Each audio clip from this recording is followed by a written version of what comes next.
Vous êtes les bienvenus dans ce journal. Au sommaire, défis et enjeux de la culture maraîchère. Les acteurs du développement rural se concertent à Koya pour faciliter son plan de développement.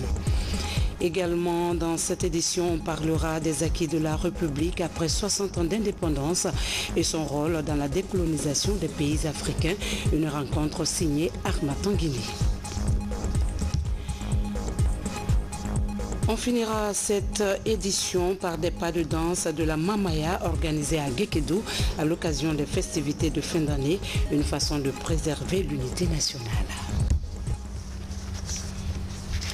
Bonsoir à tous, merci de suivre la télévision nationale. Concertation régionale des acquis des acteurs du développement rural dans la préfecture de Koya. L'initiative est de la direction régionale de l'agriculture de Kindia. Objectif, favoriser les échanges d'informations entre les acteurs du monde rural de la région. Moussa Bangoura nous fait le point. Il se retrouve pour la 14e fois consécutive au compte de la session de concertation régionale des acteurs du développement rural de la région de Kindia. La rencontre se tient dans la préfecture de Koya, à 50 km de la capitale. Le thème porte sur les filières maraîchères, enjeux et défis dans la région de Kindia. L'idée est de favoriser les échanges d'informations entre les acteurs du monde rural, mais surtout encourager les jeunes à se lancer dans l'agriculture. Notre région est réputée pour la culture maraîchère. Donc on dit généralement qu'il y a région des fruits et légumes. Donc nous avons ici travaillé sur les fruits. Nous voulons aussi faire face au maraîchage. Donc il y a pas mal de problèmes, de contraintes qui assaillent cette filière. Donc pour trouver les solutions idoines à ces contraintes, il faut qu'on se mette ensemble. Après les échanges, ces spécialistes en agriculture se sont rendus sur le terrain à la rencontre des unions et groupements maraîchers. Là, des entretiens ont eu lieu pour s'adapter aux nouvelles méthodes culturelles afin d'augmenter le rendement. De telles rencontres sont très intéressantes étant donné que c'est le partage d'idées et un lieu du donner et du recevoir. Ça nous a vraiment beaucoup émerveillé. On encourage et félicite les organisateurs d'une telle rencontre pour pouvoir mettre les différents acteurs ensemble et éviter les chevauchements sur le terrain. L'appui a commencé depuis 8 ans et il se poursuit. Tous les jours, on ajoute une nouvelle philosophie à notre démarche. Vous savez qu'on évolue sur la base de la promotion des filières agricoles. Aux abords de cette mangrove, les femmes et les jeunes sont en train de faire du maraîchage à grande échelle, ce qui est suffisamment intéressant et ce qui est encourageant. Cette retraite de Koya a duré 3 jours. Elle a permis aux acteurs des filières maraîchères de s'approprier de nouvelles expériences en vue d'améliorer la production. Ces assises ont été pilotées par la direction régionale de l'agriculture de Kindia. Éducation, l'école primaire de Oro-Felo dans la préfecture de Mamon a été inaugurée. Ce temple du savoir est financé à hauteur de 400 millions de nos francs par un fils du terroir.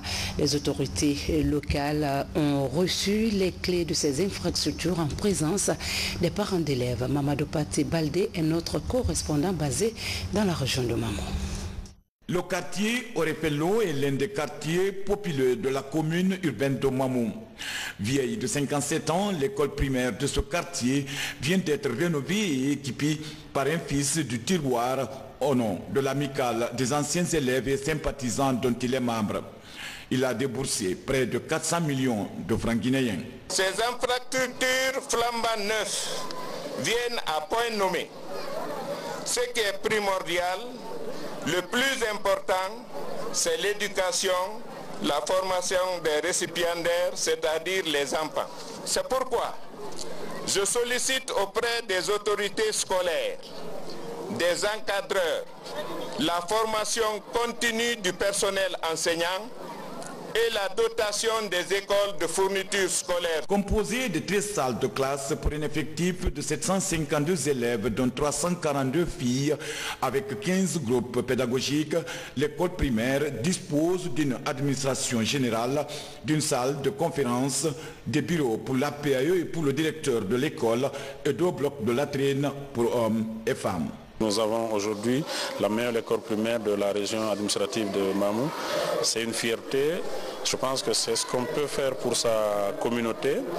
Je pense que c'est un message fort adressé à toute la jeunesse du quartier, à toutes les bonnes volontés, pour qu'ensemble on puisse mener d'autres actions dans la localité. À la remise des clés des infrastructures aux bénéficiaires, le représentant du ministre de l'Éducation nationale a loué les efforts de cette association qui, depuis 2017, s'investit efficacement pour le bien-être des populations et pour la promotion du système éducatif dans la localité. Nous sommes contents et fiers de tout ce qui peut venir. La situation actuelle de notre pays me commande de demander aux parents, à tous, d'envoyer leurs enfants à l'école. Je souhaite que l'expérience de la rénovation de cette école fasse tache d'huile des autres quartiers de la préfecture. En guise de reconnaissance pour les multiples efforts consentis en faveur des populations de la ville Carrefour, autorités régionales, préfectorales, communales et l'administration scolaire ont décerné des témoignages de satisfaction à l'amicale et à l'APAE. Dans la même préfecture s'est tenue la première édition du Forum pour le développement communautaire décentralisé qui vient de s'achever. Initiée par l'association des ressortissants pour le renouveau de Mamou, la rencontre s'inscrit dans le cadre de définir des actions pour le développement de la localité. 45 projets ont été identifiés pour l'horizon 2030. Saïdou Diallo, Mamadou Patebalde, reportage. Mamou, la ville Carrefour, a des ambitions agro-industrielles. Depuis quelques années, les 236 360 habitants de la ville de Karamoko Alpha Motimbo ont pour priorité la réalisation des actions de développement pour le bien-être des citoyens de la commune urbaine et des 13 sous-préfectures. Sur initiative de l'Association des ressortissants pour le renouveau de Mamou, la première édition du Forum pour le développement de Mamou permet à l'ensemble des acteurs d'harmoniser les points de vue. L'objectif principal, c'est de faire rencontrer les ressortissants de toutes les 13 sous-préfectures pour échanger sur les projets de développement communautaire décentralisé. Nous avons monté donc un programme qu'on a appelé Programme de développement agro-industriel de Mamou à l'horizon 2030. Ce programme, il comporte 2 composantes. Une composante qui est axée sur l'agriculture, une autre sur l'élevage et notamment sur l'aviculture. Au cours de cette rencontre d'échange et de dialogue entre experts et fils du terroir, 45 projets ont été identifiés pour appuyer le gouvernement dans sa noble mission de développement du pays. Les 45 projets sont composés des forages, des écoles, des centres de santé et des ponts. L'État seul ne peut pas faire, il faut assister l'État. Nous avons des projets, beaucoup de projets aujourd'hui, mais le grand souci que nous avons aujourd'hui à Niagara de réaliser, c'est de faire un labo pour la centre de santé de Niagara. Dans le cadre du projet Mamou Vision 2030, les conclusions du forum prévoient la réalisation de grandes unités agro-industrielles avec à la clé l'accélération de la production agro-pastorale. Dans cet esprit, il est envisagé en cette année 2019 la mise en place de 15 fermes avicoles d'ici fin 2020 et la réhabilitation prochaine de la conserverie de Mamou. Pour finir le forum en beauté, un match de gala a opposé l'équipe de FC Bafing à celle des ressortissants dénommée Arema. Score final 2-0 en faveur de l'équipe des ressortissants. Et puis mobilisant près de 20 000 acteurs du développement à Nairobi, au Kenya, la conférence mondiale sur l'économie bleue a été l'une des plus grandes plateformes d'échange sur les bonnes pratiques en 2018. Un événement majeur marqué par la remise du prix du champion politique sur les questions de pêche et d'aquaculture au président de la République. Un prix décroché grâce aux réformes engagées pour une exploitation rationnelle des ressources. Fodé Camara nous en dit plus. Décerné au président de la République à Nairobi, sous les yeux du président kenyan Uhuru Kenyatta, le prix d'excellence de la Commission de l'Union africaine sur les questions de pêche et d'aquaculture est une marque de reconnaissance des différentes réformes engagées dans le domaine maritime. De retour en Guinée, l'émissaire du gouvernement à cette conférence mondiale sur l'économie bleue, le secrétaire général du ministère des Affaires étrangères, explique à la presse les raisons de cette distinction. J'ai été très impressionné par la mobilisation de la communauté internationale, de tous les États qui sont tous intéressés par ce concept. Pour une deuxième raison, ce sommet international a été très important aussi, car c'est pour la première fois dans l'histoire que le continent africain abrite ce sommet. Et c'est important pour la Guinée. Pourquoi? Parce que aussi c'est la première fois qu'un chef d'État, des chefs d'État africains ont pu être décernés un prix sur la pêche et l'aquaculture. Et les motivations pour lesquelles ils ont donné ce prix, je vais le lire. Il dit que ce prix d'excellence de la Commission de l'Union africaine pour 2018 pour la pêche et l'aquaculture vient en reconnaissance de la mise en norme de l'autorité compétente, c'est-à-dire le professeur Alpha Condé, la Guinée, pour la traçabilité du poisson et des produits de la pêche et de l'aquaculture qui permettront d'avoir accès à 180 pays à travers le monde pour la distribution de poissons. Aujourd'hui, dans le domaine de l'économie bleue durable, des réformes ont permis de lever des contraintes majeures pour l'amélioration de la gouvernance et de la croissance économique. Sous le leadership du président de la République, professeur Alpha Condé, la lutte contre la pêche illicite non réglementée a favorisé le retrait de la Guinée de la liste noire des pays non coopérants de l'Union européenne.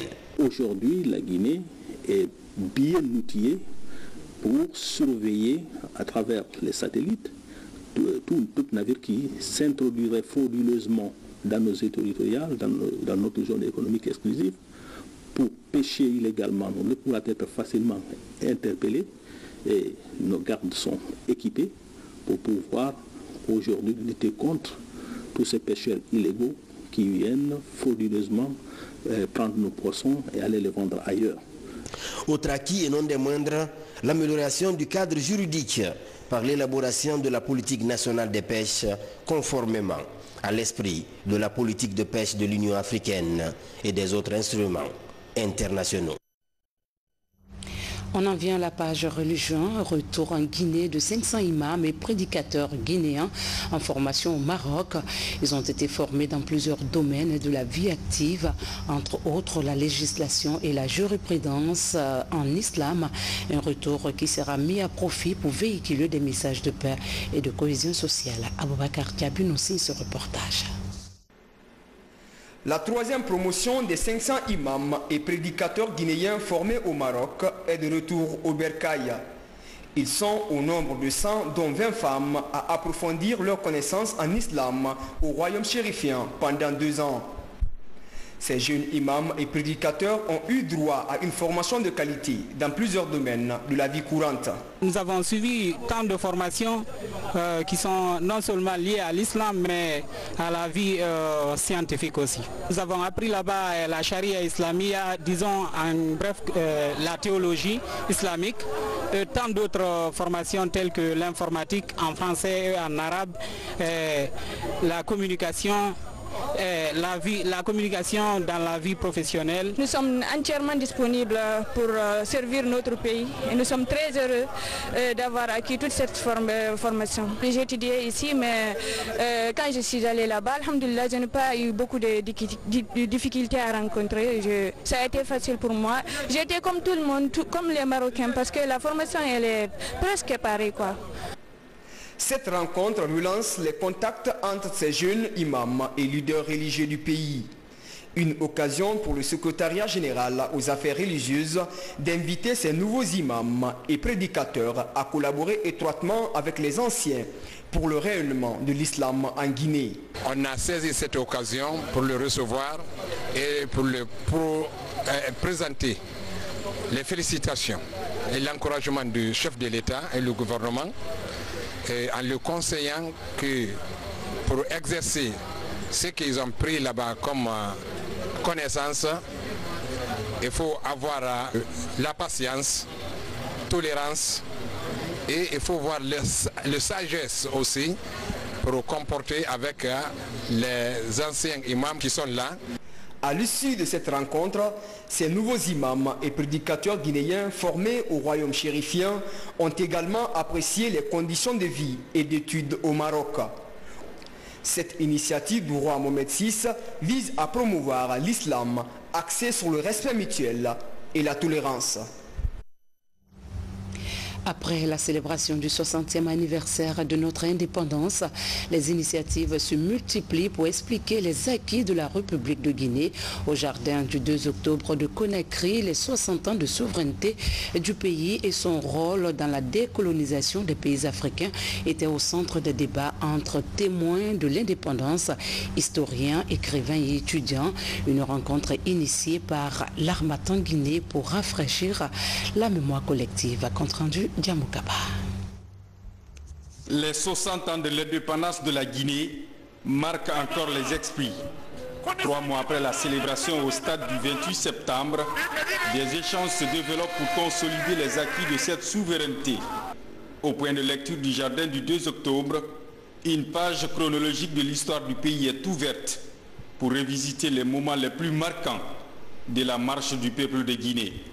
Je crois que c'est important que l'on sache ce qui s'est passé parce que ça donne la possibilité à chaque Guinéen de faire une analyse objective. Ce qui a été bien, ce qui n'a pas été bien. On ne peut pas réduire notre histoire à ces pages sombres seulement. Le rôle de la Guinée dans l'indépendance des pays africains, une thématique évoquée par des témoins de l'indépendance. Pour eux, le nom de la Guinée résonne encore à travers toute l'Afrique comme un cri de liberté et de dignité plein d'espoir pour le continent. Avec la guerre froide, il y avait le bloc socialiste, il y avait le bloc capitaliste. Donc nous avons dit non, on n'est pas capitaliste, on n'est pas socialiste, on a opté pour le neutralisme positif.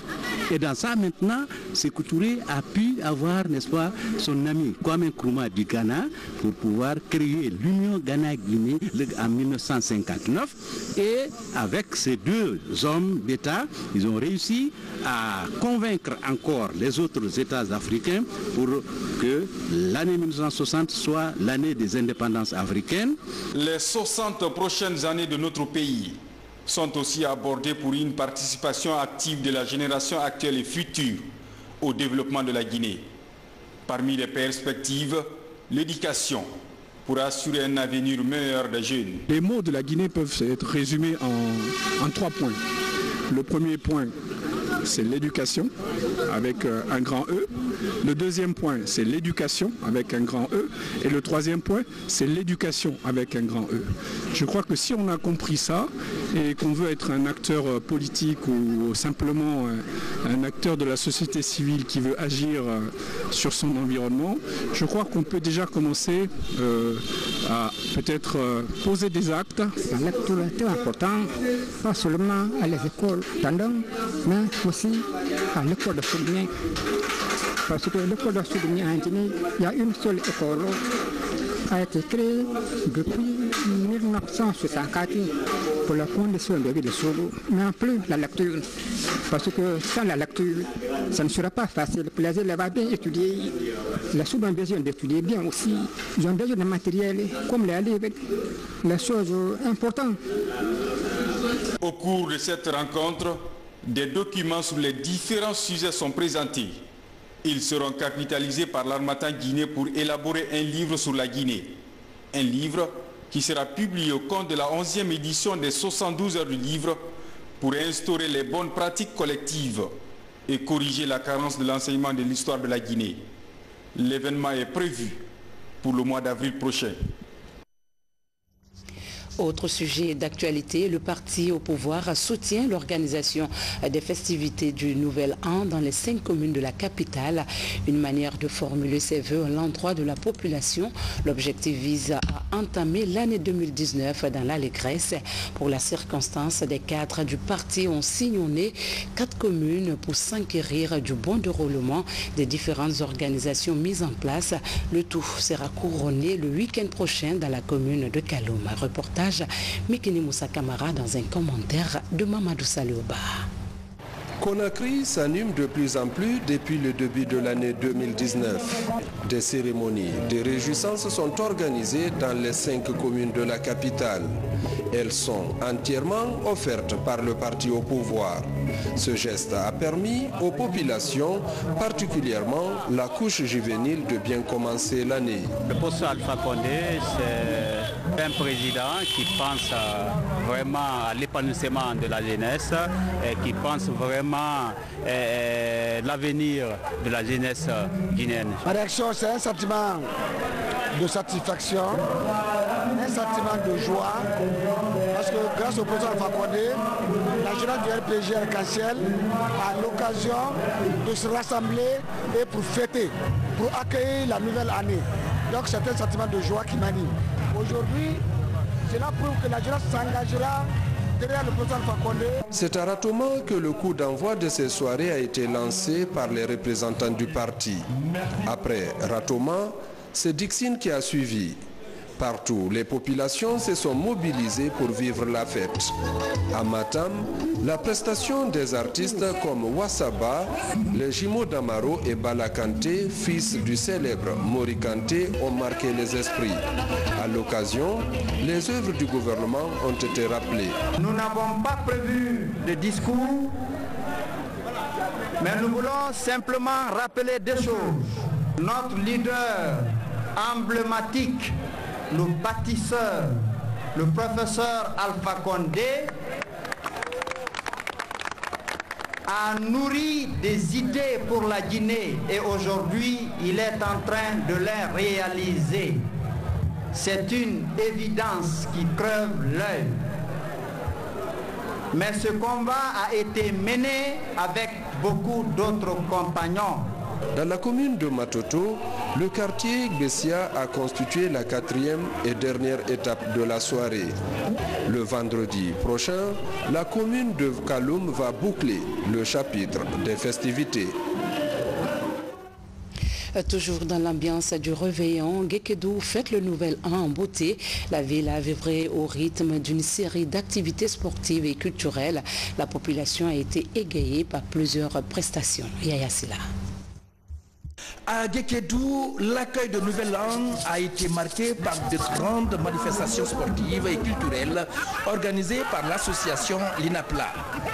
Au stade Tiendeno d'Embadouno, 2 équipes féminines ont ouvert le bal par le sport roi.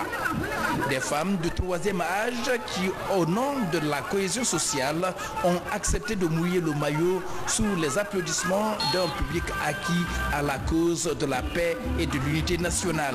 Je suis très contente de jouer aujourd'hui, que nos enfants nous voient jouer et pour leur rappeler que demain, eux aussi, ils seront comme nous. Aujourd'hui, la paix provient d'abord quand on se donne la main dans la main. À la suite des femmes, les hommes ont pris le relais. L'équipe de Guékédou 2 a battu l'équipe de Guékédou 1 sur le score de 3-0. Un face-à-face qui a retenu l'attention des amoureux du cure-rond.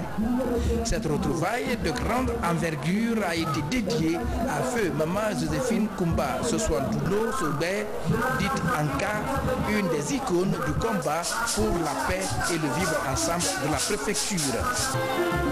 L'autre temps fort de la fête s'est déroulé dans la soirée au rythme de la musique traditionnelle et de l'ensemble instrumental de Kissidou. La prestation des femmes au son du folklore et la touche particulière de l'artiste Féfé Nialé ont permis au public de se ressourcer. Je dirais vraiment que la fête a été très belle grâce au concours des uns et des autres. L'objectif est atteint. L'objectif n'était pas d'autre chose, c'était de réunir les fils de Guéguédou, les fils de la Guinée, les fils de la Mano Riva Union autour des idéaux du président de la République, le professeur Alpha Condé. Pour boucler cette retrouvaille sportive et culturelle communément appelée la fête de Makona, l'organisatrice a prévu une grande mamaya. Une façon pour elle d'inviter la population cosmopolite de Guéguédou à privilégier la paix et l'unité nationale. Aujourd'hui, qu'est-ce qu'on cherche à Guéguédou? La paix et la solidarité entre nous, l'union entre nous. Donc ma bataille, c'est dans ce sens. Donc c'est pourquoi je demande 9 ans, c'est pas 9 jours, que le gouvernement nous accompagne. À sa 9e édition, la fête de Makona s'est déroulée dans une ambiance bon enfant qui répond aux attentes des organisatrices. Voilà, mesdames et messieurs, c'est la fin de cette édition. Demain, vous serez en compagnie d'une nouvelle équipe de notre rédaction. Les informations de 13h seront présentées par Falilou Diallo et à 20h30, vous serez en compagnie de Adel Camara. Je profite pour vous souhaiter mes vœux de nouvel an, que 2019 vous apporte la réussite, la santé, la prospérité, de belles coupes de sourire et un maximum de paix chez vous et sur toute la Guinée. Bonsoir et à très vite.